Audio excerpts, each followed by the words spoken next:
So let's see how the voltage is translated into an action potential. So essentially, the threshold is the voltage that has to be translated into nervous system energy. So if there is a subthreshold stimulus, this does not generate an action potential.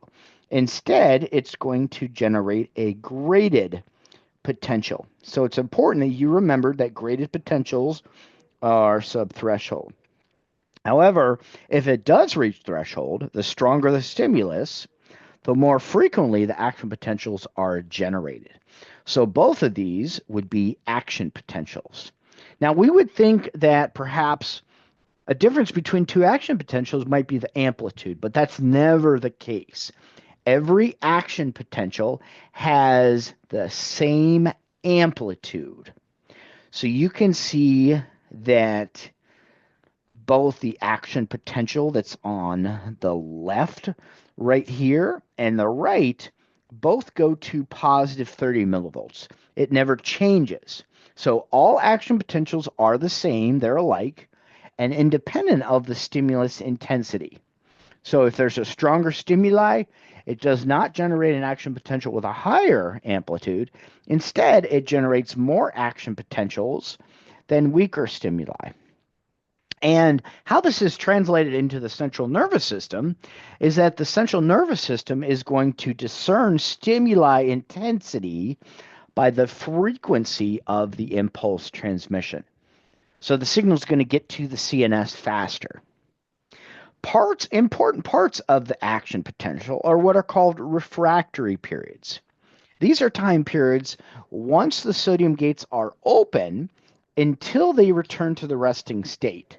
And that means the neuron is incapable of responding to another stimulus, no matter how strong it is. And we have two types of refractory periods. The first one is called an absolute refractory period.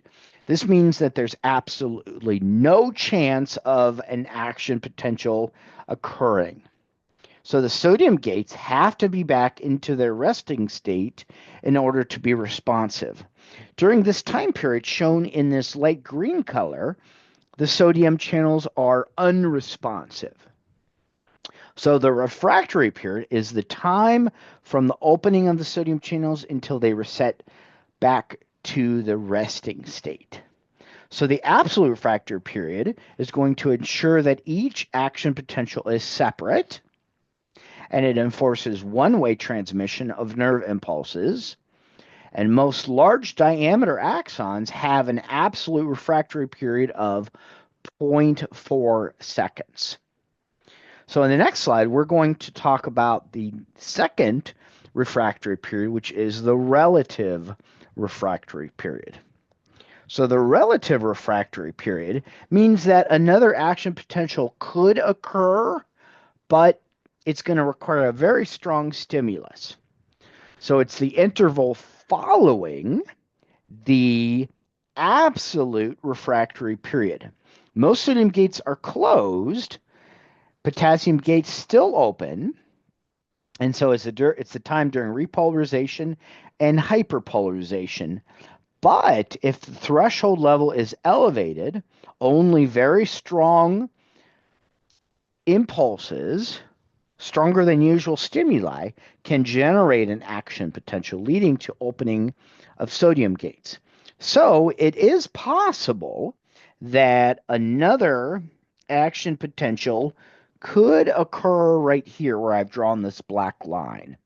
So it's a possibility, but again, it's going to require a very strong stimulus. So when we consider different axons, based on the type of insulation they have around them, that's going to speed up the contraction. So think about maybe speaker cables or cables that you might have going to a TV. I know most people are wireless nowadays, but you could put insulation around the cable to speed up the signal. And that's exactly how nerves are going to work. So we have three different groups of fibers. We have the fastest fiber, which is a myelinated fiber. and it serves the skin, muscles, and joints, and the signal spreads 300 to 400 miles per hour. That would be what we see in letter C down here, where it's fast, and it's called saltatory conduction because we have this myelin sheath, which is called the node of Ranvier. And essentially, the action potential leaps from node of Ranvier to node of Ranvier, and the signal goes very, very fast. This would include large muscle or large nerves that you have in your body, like the femoral nerve going to muscles, the sciatic nerve, and so on. The next class of nerves is a myelinated but intermediate slow.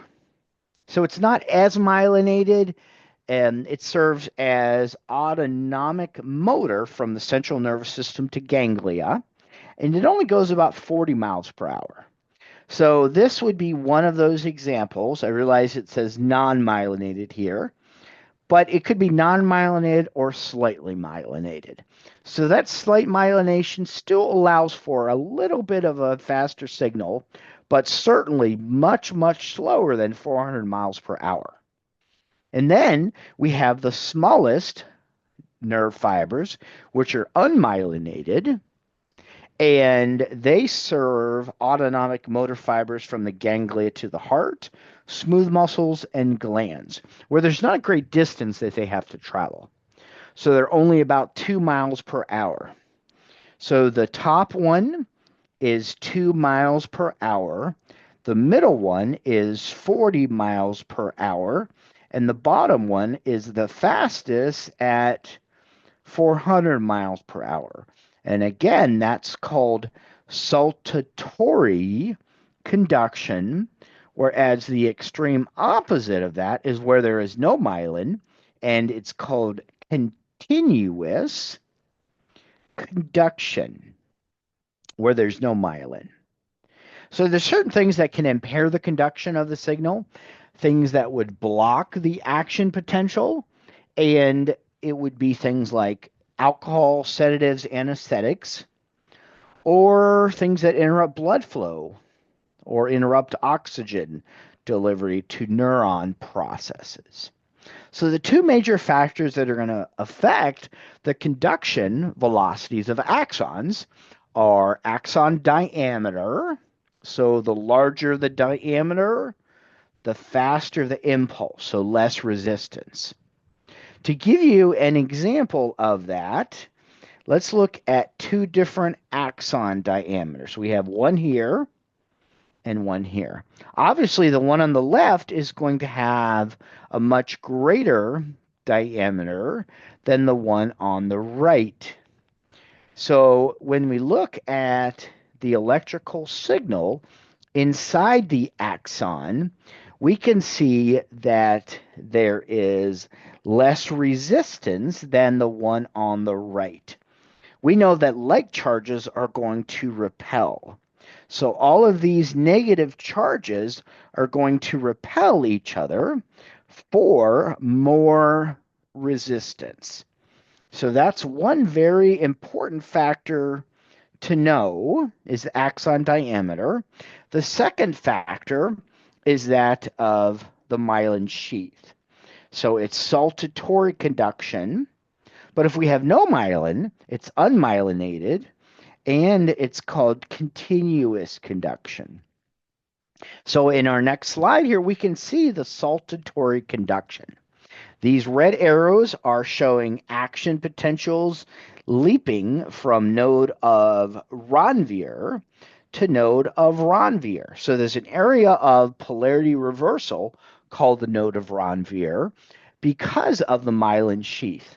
So the current passes through a myelinated axon only at the nodes of Ranvier.